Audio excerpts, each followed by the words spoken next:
Hey guys, this is Nightmare, aka Grimjaw, or you can call me Graham, which is my real name. I'm bringing you a replay today. It's my own. It's my first casting game. It's a PvZ, and let's dive right into it. So I play at top master level. I've been playing since season 1. I've obtained master status every single season. Recently I've been playing around with Zerg, as it is a fun race to play.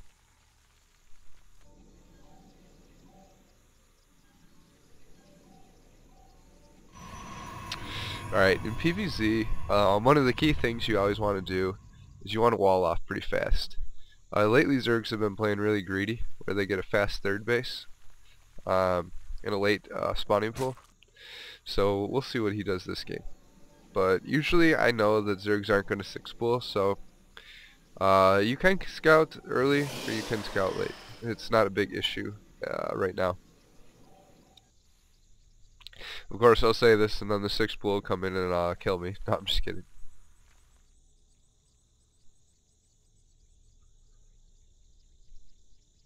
This guy is a high-level Zerg player. I think he's GM level. I'm not sure, but I do play many GMs. So, yeah. I don't spam APM either. You know, I could number my probes 1, 2, and 3 and hit them and have 500 APM right now. But I find it tedious, especially because it's not needed. I'm a big believer on APM isn't. It means a little bit, but not a lot.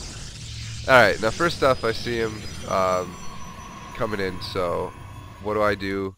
I immediately put the Nexus down. Now I know because he sent a drone and he's not 6-pulling. As soon as I saw the drone, I know he's not 6-pulling. So he's playing greedy and I'm playing greedy too. This guy gets really mad because I beat him pretty bad, so it's kind of funny.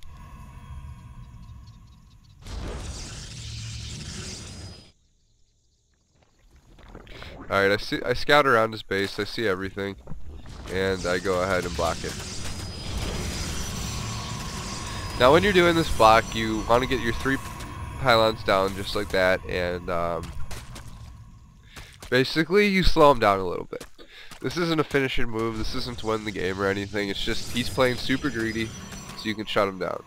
Now the other technique you can do is you can go over here and you can build a little wall, but this is bad base to do it on because you have to kind of invest too much into it. So as of now I've invested about 600 minerals into this attack, so I know that I need to do something with it. And I know that these cannons are going to get down, or I would have cancelled them. This is a common strategy, even pros use it. It is a little bit dirty, but who the hell cares, because you're playing to win, you're not playing to let Zerg get greedy. And the problem with 3 bases, especially with 3 base, is that if he gets on 70 drones, and I'm still on my little 2 base over here, he's going to roach all-in me. And on this map, the chokes are just so bad. He can come right up this ramp and right up this ramp at the same time. Now, I can't block with 2 force fields. I need 6 force fields to block. So, it's not very strategic to take a quick third base on this map.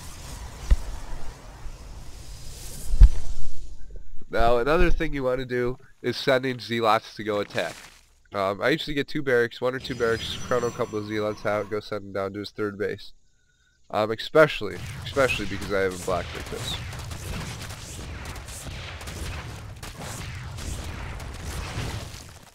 Now this guy's reacting very badly to this. A lot of Zergs, they panic. You know, they don't really know how to handle it. If you are a Zerg player, the best way to handle it is to pull all your drones to snipe that first pylon. If you right-click on the minerals, you bunch up all your drones, and then you can right-click on the pylon. You keep right-click, and your drones will actually take out a pylon in like 10 seconds, not even. So it's very easy to stop, but only if you practice. Now I know that he's got his third base over here. He's obviously made a misclick with his queen by accident, by sending it back to his base. Alright, now right here's what you want. Killing drones there's nothing better.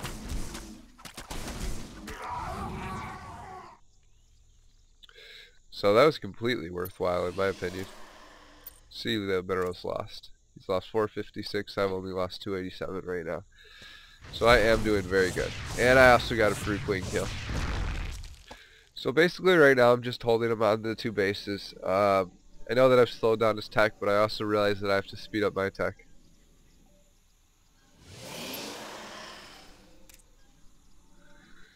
So that's exactly what I do. I'm going to fast forward a little bit.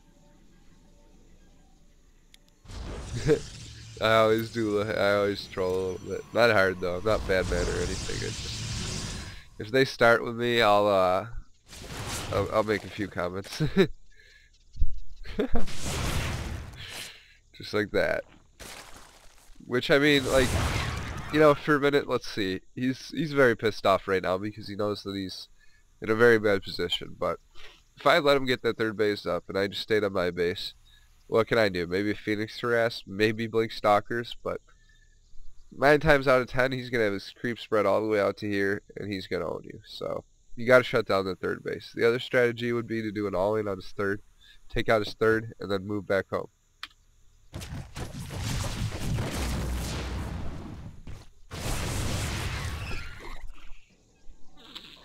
Now I do a simple cannon block right here. Stop those lings from coming in. Sniping Overlord. Get +1 going. Start building Sim City. If you're in this position, you can just basically mass about 7 or 8 gateways and just do an all-out rush. I knew that he was going mass lings, you know, by my scout, so yeah, I didn't see a roach warren when I was up there, and there were no roaches, which would be the best way to defend it, but he's obviously trying to go ling muta, which isn't going to work for him this game, because he's too behind. If you're Zerg and you're going lings, you got to be like 100 foot, about 25 foot ahead. Ooh, wow. This is going to be tough to defend. I did not even think about that. Alright, he's got a full page of banglings, and he's got a full page of lings, so we'll see how I handle this. Okay. I know exactly how I handle this. What you want to do when you're facing these many banglings like this is you want to bait them in. You want to pretend you're not paying attention. So he's ready to pull them all back and avoid the force fields and then come back in after I lay down the force fields. So I pretend I'm not ready. But as you can see, I am ready. I'm holding these sentries. So I get my sentries selected.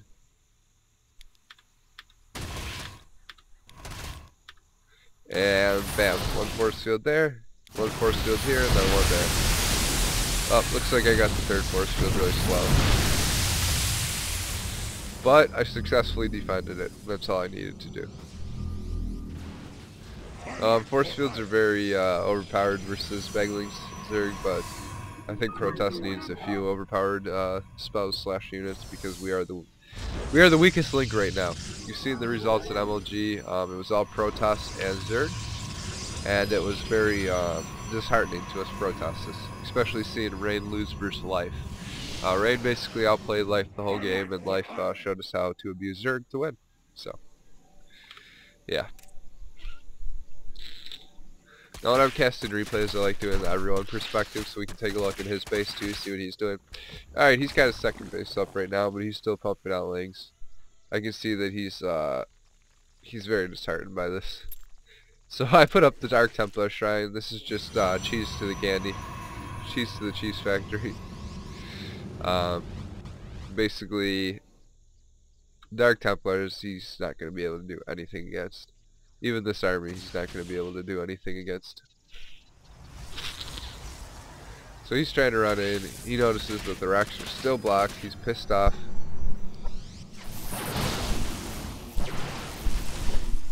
Yeah, he's not in a good position right now. 3,600 lost to 2,500. And I am dominating him on pro production. One thing you always want to do when you protest is you always want to hit 4E, 4E, 4E every 10 seconds. You never want to miss probes. Unless you're maxed. Now, I could be a little more saturated on my main, but whenever I feel that my fields are about 500 or below, I'll just keep about 10 probes on biting. Alright, now I'm going in for the finish right here. As soon as I get the Dark Templars out, you guys can probably see how it goes. Probably imagine how it goes.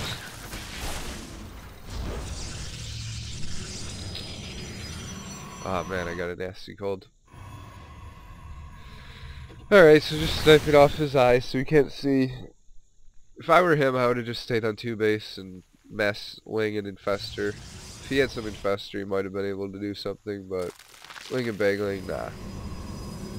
Not against the makes that I'm going. So I send the 3 DTs right into his main.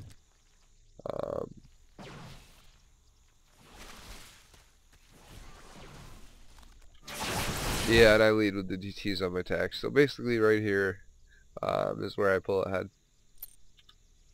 You can see my APM is, he's just right-clicking mass, but I'm definitely out-microing him in this battle.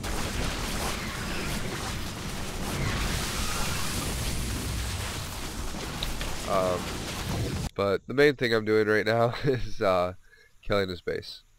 So I've already got 6 probe kills here, and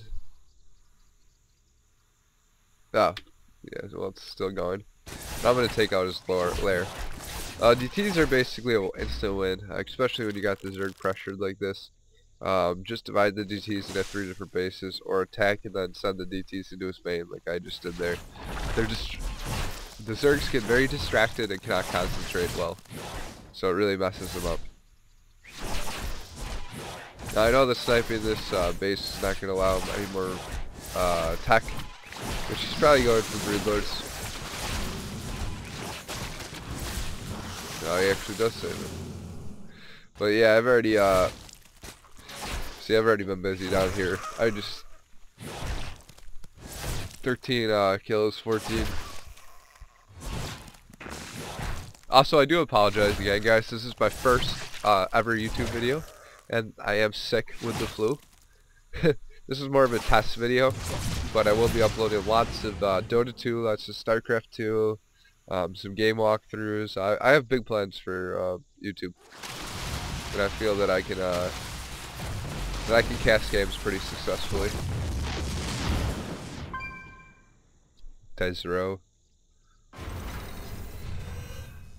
I used to like Desro until this shit with Maximus Black, but I don't know. I guess like Desro was doing like a 10-hour training camp and or a 7-day training camp for like $500. Maximus paid him to flew him in, so that's a lot of money to me. And Maximus, I guess, got like $3 grand in donations because everyone loves him, and he's one of the biggest successful entertainers in Starcraft, along with Day 9 and Diapollo and Total Biscuit. He's not as big as they are now, but he's rising up there. Basically, Desro told Maximus that he should get about $1,000 because the donations were for him.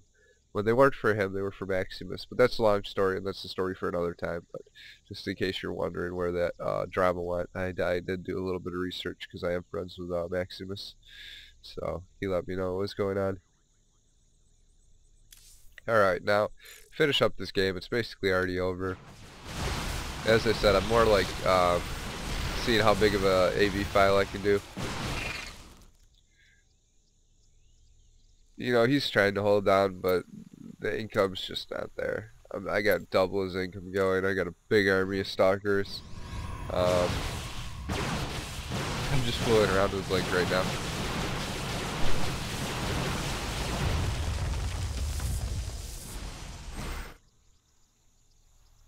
Oh shit, he did do a little harassment. Did he get anything?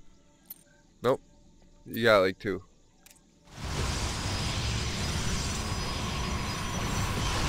Yeah, so he's not a bad guy or anything. Like he definitely gave it his best, but he should have lost.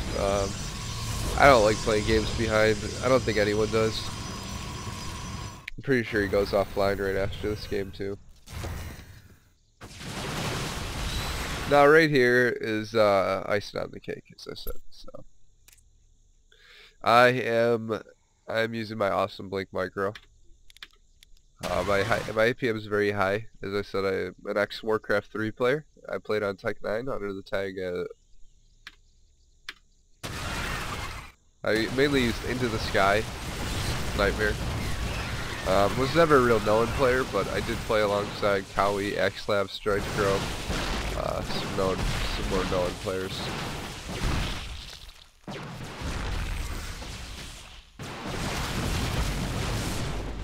So yeah, I'm basically demolishing him right now. +1 Stalkers, there's +1 Roach, it's a joke. Yeah, Roaches do more damage, but the Stalkers are just so good. Their attack range just makes up for it. He's just sending Zealots, Zerglings in to die. You can't kill Stalkers. I mean, you can't really kill Stalkers with a lot of Zerglings. See, he's really pissed. Yeah, he is a GM player, but I'm top masters, so it's not like I'm really that far away from GM myself. And as I said, I only do it versus greedy Zergs. If he had gotten a pull first, that would not have worked, and I would not have done it. Okay, guys, so I've won that game. Please tune into my channel. I'll be doing a lot more replays. This is just for the compressing, the audio, and to make sure everything worked. Thank you. Again, this is Nightmare XXI, aka Grimjaw, and my real name is Graham. Nice to meet you all, and I hope you subscribe to my channel, and hopefully I'll have many more videos for you guys for the future. Thanks again.